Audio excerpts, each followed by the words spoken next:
José Manuel, como es bien sabido, es el embajador de España en París desde hace un año y ha tenido antes pues, distintos puestos en la carrera diplomática. Fue cónsul de España en Colombia, consejero cultural ya antes en la Embajada de España en París, estuvo en la OCDE y además fue elegido vicepresidente del Comité de Ayuda al Desarrollo, estando en la OCDE. Fue director general de funciones de África, fue su director general también en ese mismo departamento y sobre todo ha sido especialmente conocido porque fue el secretario general de Asuntos Internacionales, Unión Europea, G20, Seguridad Global, pues desde junio del 2018, en que es nombrado presidente del gobierno Pedro Sánchez. Después, desde hace un año, pues ha sido nombrado embajador en París. Yo destacaría tres cosas de José Manuel. Pues muy bien, Pachi. Muchísimas gracias. Para mí es un honor estar con gente, bueno, pues tan relevante y tan importante para todo lo que es la reflexión de nuestra política exterior y de la política exterior de la Unión Europea, ¿no? Justo enfrente de donde yo os estoy hablando ahora mismo está lo que ahora es la sede del Instituto Cervantes en París, que es donde se fundó el movimiento Europeo. Sí. europeo federal, ¿no? Español, ¿no? Sí, sí. Y ahí está la sede con una placa que lo recuerde. Cada vez que voy, pues lo veo. Y de hecho lo he tuiteado varias veces y lo he hecho tuitear desde la embajada. O sea que para mí, la Sí, verdad, me mandaste hace poco, eso es. una foto con la placa. Eso es. Para mí, la verdad Aunque es que... creo que perdón, te he interrumpido. Creo que la fecha no está bien puesta, porque pone que ¿Ah, se sí? creó en junio, se creó en febrero. Bueno, Pues no está eso bien es una puesta. pequeña. No Pero está eso he bien visto puesta. en la foto que tú me has mandado. Exacto. Y bueno, también agradezco a Victoria y a Mercedes que hayan pensado en mí y bueno, me será muy grato comentaros unos cuantos aspectos y sobre todo intercambiar con vosotros, ¿no? Y que esto sea un verdadero diálogo. Yo creo que ambas cosas son muy importantes, ¿no? La parte Unión Europea y el rol de la Unión Europea dentro del espacio multilateral y por otro lado, ese nuevo impulso al multilateralismo, ¿no? Que es algo independiente de Unión Europea o no. Yo creo que ahí hay dos cosas, ¿no? Y yo intentaré hablar lo menos posible para dejar el mayor espacio al debate. Eh, Uno de los motivos por el cual es tan difícil situar a la Unión Europea en el debate internacional y en lo que tiene que hacer en relación a sus Estados miembros, porque al final yo podría hablar de política exterior española o podría también hablar de la política exterior de la Unión Europea. Al final debería de ser lo mismo, pero el motivo por el que no lo es porque así como es muy fácil definir lo que es el interés nacional y todos los estados tenemos muy claro cuáles son nuestros intereses nacionales, es muy complicado decidir cuál es el interés europeo. El interés, podríamos decir, nacional europeo, ¿no? Y entonces todo se difumina. ¿Dónde tiene que actuar la Unión Europea? ¿En apoyo del interés de los estados, que es lo que suele hacer, o en defensa de un interés europeo, pero como no está definido, no sabemos cómo debe de hacerse, ¿no? El segundo elemento, digamos, que complica la cosa de, digamos, la participación de la Unión Europea en el espacio multilateral es precisamente el hecho de que la Unión Europea en sí utiliza un método multilateral. La Unión Europea en sí es multilateralismo, varios estados participando y decidiendo. Eso es una fuerza, y así yo personalmente, cuando acudía como serpa del actual presidente del gobierno a las reuniones del G20 o en algunas reuniones de Naciones Unidas, era muy evidente que el representante de la Comisión o de lo que era la Unión, dependiendo del formato en el que estuviéramos, sabía moverse, sabe moverse muy bien en ese ambiente, crear consensos, hablar, establecer diálogos.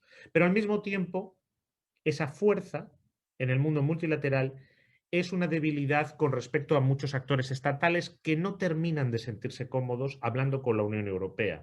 Porque dicen, no, mira, yo soy un Estado, yo tengo que hablar con otro Estado, a mí no me envíes aquí a la Comisión, ¿no? Por ejemplo, nuestros amigos marroquíes, que en tema migratorio tratan bastante con la Unión Europea, prefieren mucho más tratar con nosotros, con España, como Estado o con otros Estados de la Unión Europea, que hablar directamente con la Comisión, aunque los fondos puedan llegar desde Bruselas. Y luego hay que reconocer que nosotros mismos tenemos dos dificultades. Es decir, nosotros le planteamos a la propia Unión, nosotros digo los Estados miembros, ¿no? Hay una dificultad que le planteamos, que es las propias diferencias que tenemos entre Estados. Cómo nos posicionamos ante grandes eventos, donde al final hay que tomar un posicionamiento multilateral. Allí donde conseguimos tener un posicionamiento en bloque, nos convertimos en referente como bloque europeo, como Unión Europea.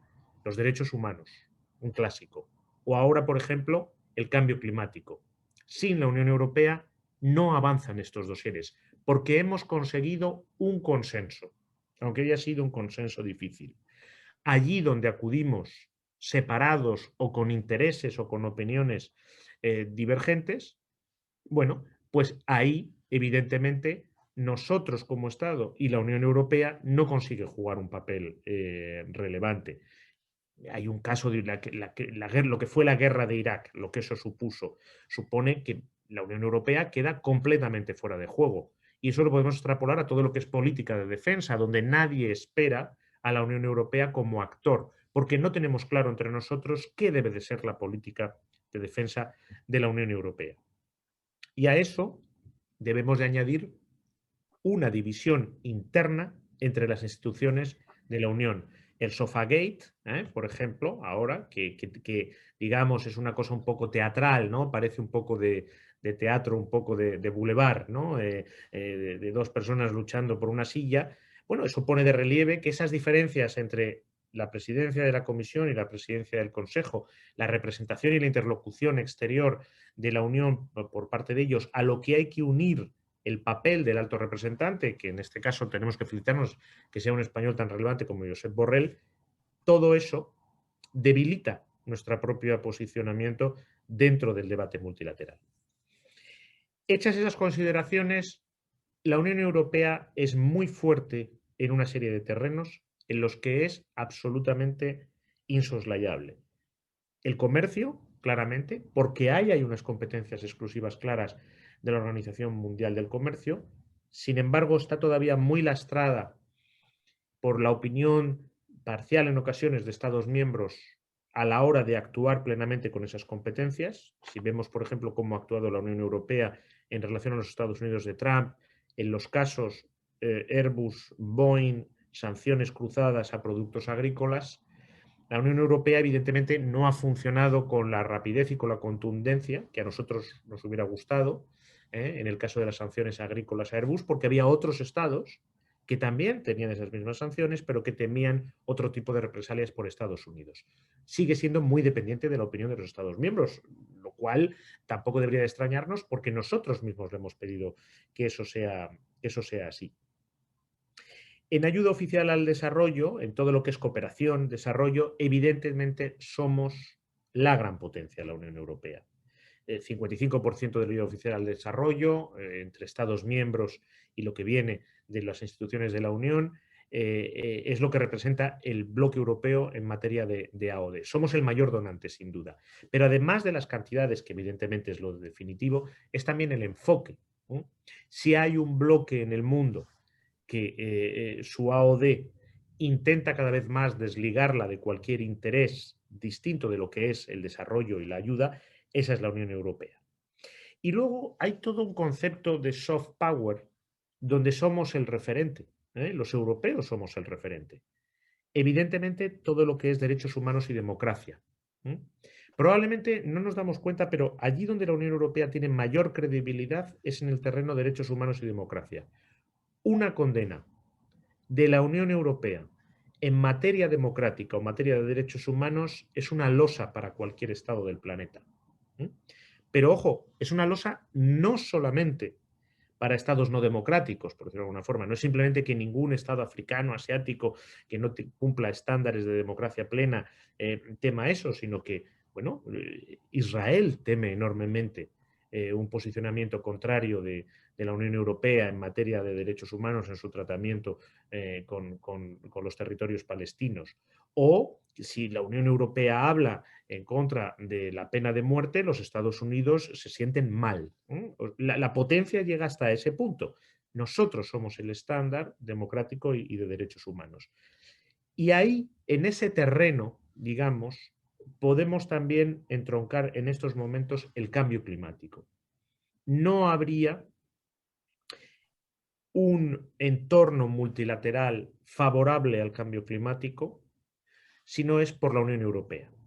No solamente porque hemos marcado los estándares más elevados, esa neutralidad carbónica, digamos, mirando hacia 2030, y España ha sido uno de los líderes, junto con Francia, de posicionar a Europa en ese terreno, sino que incluso en un ambiente y en un entorno internacional tan desfavorable como el era de los Estados Unidos de Trump, y por otro lado una China más reticente por otros motivos, fuimos capaces de mantener el debate y de mantener los estándares de los acuerdos de París, que ahora con la presidencia Biden pues se termina de completar. ¿Dónde hay, digamos, lagunas de la Unión Europea y donde la Unión Europea tiene todavía que participar muy ampliamente del debate multilateral como tal? Bueno, evidentemente en aquellos terrenos donde los estados no queremos que la Unión Europea crezca más allá de lo que existe en estos momentos, que es el terreno político y el terreno de la defensa, sobre todo de la defensa, de la parte de defensa más dura, de la parte militar, ¿no? Entonces, cuando el debate es un debate realmente muy político, a nivel de Naciones Unidas, a nivel de política exterior, a nivel de relación con los grandes actores multilaterales globales como pueden ser China o Estados Unidos, por supuesto que tenemos un diálogo para esos temas, por supuesto que la Unión Europea como bloque va a participar, va a hablar, puede tener un diálogo, hay un diálogo con China, habrá un diálogo transatlántico, pero que en el fondo, al estar, perdonadme el término un poco coloquial, desbravado completamente de contenido político, se queda en algo un poco sin sabor. Es como una Coca-Cola sin burbujas, digamos, ¿no? Sabe más a jarabe. Porque somos los estados los que queremos tener ese diálogo. Cuando el diálogo es más o menos like-minded, como dentro de las pequeñas diferencias que puede haber, lo es entre los Estados europeos y los Estados Unidos, no vemos esa diferencia. Cuando es muy dispar, como puede ser el caso de cómo nos posicionamos los Estados europeos con la iniciativa de la Franja y la Ruta China, la cosa se vuelve más complicada. Porque entonces sí que no vemos a Europa. Europa se difumina. Y luego, evidentemente, en materia de defensa. De alguna forma, la idea clásica de que no hay diplomacia creíble sin amenaza militar creíble, bueno, sigue siendo cierta. Y eso debilita a nuestro alto representante. Eso debilita la política exterior de la Unión Europea.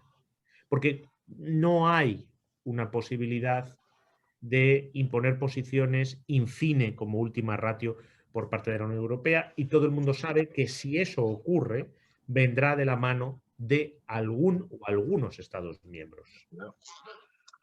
Y yo creo que viene un momento, que podemos hablar sobre ello si queréis ahora en el turno de, digamos, más de preguntas o de intercambio, que va a ser muy importante porque va a diseñar el impulso, por retomar el título de la conferencia, el impulso multilateral global, y en el que los europeos estamos muy bien posicionados, que es todo lo relativo a la reforma de la Organización Mundial de la Salud tras el COVID y a la gestión de la vacuna. Ese es un debate que va a ser fundamental, que va a marcar el mundo post-COVID. De hecho, ya lo llamamos mundo post-COVID, que es cómo enfrentarnos a las consecuencias del COVID a muy corto plazo y de las futuras pandemias que todos intuimos que van a llegar.